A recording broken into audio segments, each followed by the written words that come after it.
Donc on se retrouve ici dans une situation donc de freinage. On voit donc une zone relativement plate, pas trop défoncée, avec une courbe derrière. Donc dans un premier temps, le freinage efficace.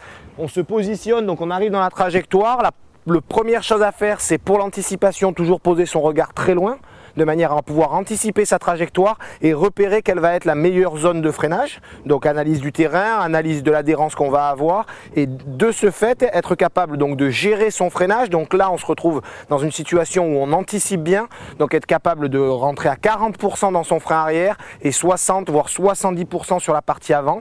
On voit une légère dérive de la roue arrière en sachant que l'objectif est justement de ne pas bloquer la roue arrière pour garder un maximum de motricité et de contrôle de la machine.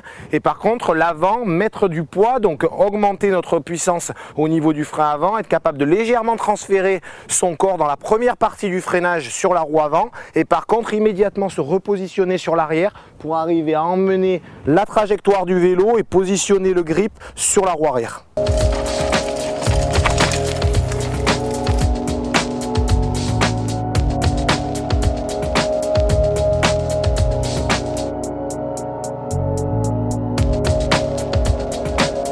Donc il y a une deuxième possibilité, c'est qu'on justement on n'arrive pas à mettre cette notion d'anticipation en place en temps voulu, c'est-à-dire qu'on voit l'obstacle, on voit le virage arriver de manière trop tardive.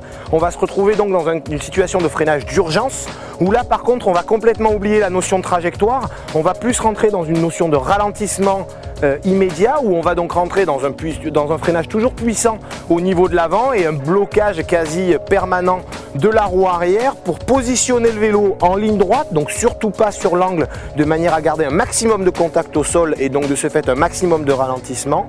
Et là par contre on tend vers l'intérieur de la trajectoire en n'hésitant pas à sortir le pied pour repositionner le vélo, pour repositionner son équilibre, quitte à mettre le pied au sol en point de pivot pour enchaîner le reste de la trajectoire.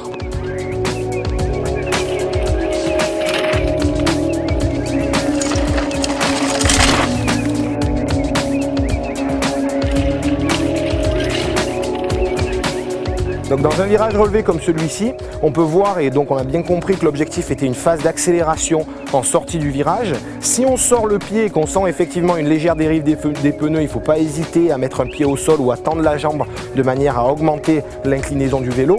Par contre, ne pas hésiter à garder le pied sur la pédale de manière à garder son équilibre et toujours conserver cette phase d'accélération en sortie de virage pour enchaîner le passage du mieux possible.